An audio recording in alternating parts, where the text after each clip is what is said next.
4 साल पहले साल 2020 में यूपी के हाथरस में एक घटना हुई थी। देश भर में उसकी चर्चा हुई। उस घटना के पीड़ित परिवार से मिलने राहुल गांधी आज अचानक हाथरस जा पहुंचे। जैसे ही उनके दौरे की खबर मिली, बीजेपी ने सवाल उठा दिए। एक सवाल यह भी उठा कि पहले संभल जाने की कोशिश, फिर हाथरस। अचानक संसद सत्र के बीच ऐसा फैसला क्यों? हमने इस सवाल का जवाब तलाशने की है कोशिश। करीब 45 मिनट तक हाथरस की पीड़िता के घर रहने के बाद राहुल गांधी निकले तो सीधे गाड़ी में बैठ गए। पत्रकारों ने बात करने की कोशिश की, लेकिन राहुल ने कोई जवाब नहीं दिया। मीडिया से एक लाइन की बात भी नहीं की। साल 2020 में हाथरस की पीड़िता की जान गई थी। पुलिस और प्रशासन पर सच को छुपाने का आरोप लगा, जिसके बाद राजनीति गरमाई थी। इसके बाद से ही पीड़ित परिवार की सुरक्षा बढ़ाई गई।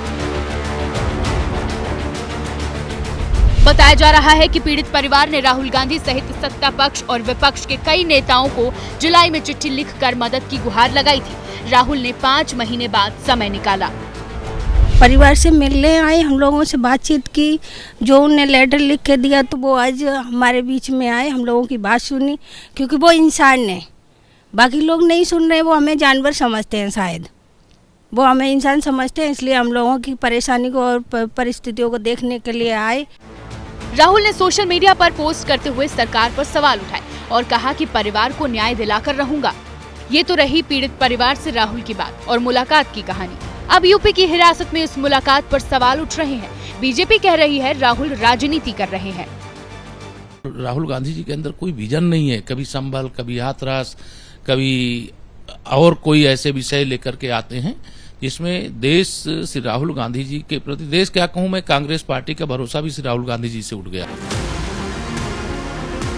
सवाल ये कि राहुल तो हाथरस में पीड़ित परिवार से मिलने गए थे, तो फिर उन पर राजनीति के आरोप क्यों लग रहे हैं? इस आरोप को समझने के लिए इन 3 मुद्दों को समझना होगा। पहला ये कि संभल के मुद्दे पर राहुल ने समाजवादी पार्टी से अलग लाइन ली। संसद में कांग्रेस ने अदानी को मुद्दा बनाया, एसपी ने संभल और किसान को। कांग्रेस और समाजवादी पार्टी के बीच लोकसभा में सीटिंग अरेंजमेंट को लेकर अखिलेश की नाराजगी की खबर सामने आई। अब पॉलिटिकल कॉरिडोर में चर्चा इस बात की हो रही है कि राहुल गांधी यूपी में पार्टी को अपने पैरों पर खड़ा करना चाहते हैं, इसलिए अखिलेश के पीडीए में वो सेंध लगाने की कोशिश कर रहे हैं। शायद ये बात समाजवादी पार्टी समझ चुकी है। कांग्रेस पार्टी, राहुल गांधी जी एक बड़े लीडर हैं, एक सीनियर लीडर हैं और लीडर ऑफ अपोजिशन भी हैं। हमारे इंडिया ब्लॉक के घटक दल के एक मजबूत पार्टनर हैं वो। लेकिन जाहिर सी बात है भाई कि हमारे उत्तर प्रदेश में भी जो है बहुत से ऐसे ज्वलंत मुद्दे हैं जिनको हम इंडिया ब्लॉक के लोगों को मिलजुल करके उठाना चाहिए। अब किसान बेरोजगारी के सवाल पर 18 तारीख को कांग्रेस यूपी विधानसभा का घेराव भी अपने दम पर करने जा रही है। बात अब राजधानी दिल्ली की करेंगे। दिल्ली में अरविंद केजरीवाल ने वो दांव चल दिया जिसकी चर्चा कई दिनों से थी। केजरीवाल ने दिल्ली का चुनाव जीतने के लिए महिलाओं पर दांव लगा दिया है।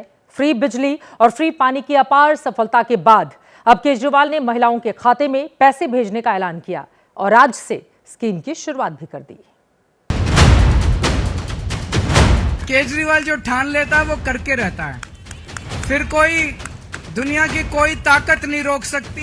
मैंने अगर कह दिया तो कह दिया। मैंने कहा 1000 रुपए हर महीने दूंगा, तो 1000 रुपए महीने आज से शुरू कर दिए। मैं समझता हूँ दिल्ली सरकार का खर्चा नहीं होगा, बल्कि दिल्ली सरकार की खूब बरकत होगी माँ बहनों के आशीर्वाद से।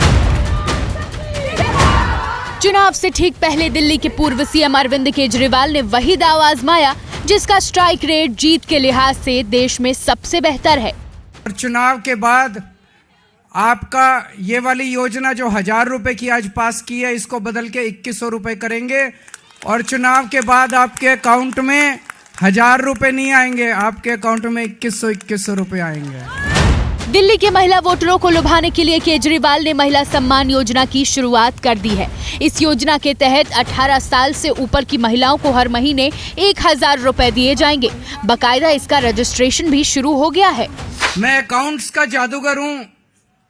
मुझे पता है कि पैसे कहाँ से लाने हैं, पैसे कहाँ से बचाने हैं।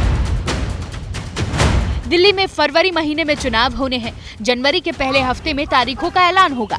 मतलब आचार संहिता लगने से 2-3 हफ्ते पहले ही केजरीवाल ने महिला वाला दांव चला है। केजरीवाल खुद को अकाउंट का जादूगर बता रहे हैं, लेकिन बीजेपी उन्हें जनता को गुमराह करने वाला बाजीगर बता रही है। आप बातों के जादूगर हैं, घोटालों के जादूगर हैं, और कैसे पैसा अपने लिए कमाया जाता है उसके जादूगर हैं। दिल्ली की जनता आपके झूठ को, आपके झूठे प्रचार को समझती है और दिल्ली और देश की जनता सिर्फ एक ही बात पे यकीन करती है, वह है मोदी की गारंटी। अब सवाल ये कि केजरीवाल को महिला कार्ड खेलने की जरूरत क्यों पड़ी? तो इसके दो बड़े कारण हैं। पहला तो ये कि महिलाओं के अकाउंट में पैसे भेजने का फॉर्मूला ज्यादातर राज्यों में हिट रहा है। दूसरा ये कि फ्री बिजली और पानी का वादा पुराना हो चुका है, दिल्ली के लिए कुछ नया करना था। वैसे कहा यह भी जा रहा है कि महिलाओं के खाते में पैसे भेजने का नुकसान ये होगा कि दिल्ली के खजाने पर सब्सिडी का बोझ बढ़ जाएगा। लेकिन आम आदमी पार्टी कामयाब टोटके को अपना लेना चाहती है, क्योंकि इस बार दिल्ली में आम आदमी पार्टी के लिए लड़ाई आसान नहीं मानी जा रही है।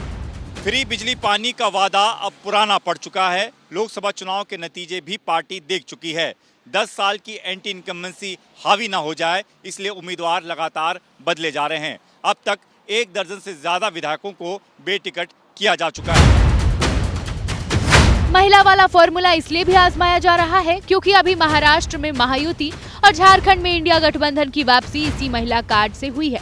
थोड़ा और पहले चलेंगे तो बीजेपी ने हरियाणा में लाडो लक्ष्मी योजना और मध्य प्रदेश में लाडली बहना स्कीम की वजह से सत्ता में वापसी की है।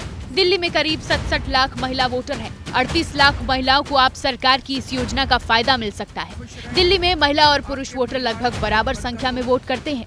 महिला वोटर को पिछले कुछ चुनावों से केजरीवाल का वोटर माना जाता है।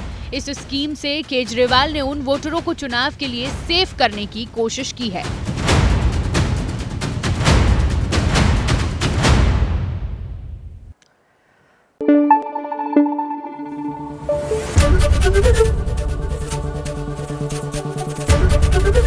एबीपी न्यूज आपको रखे आगे।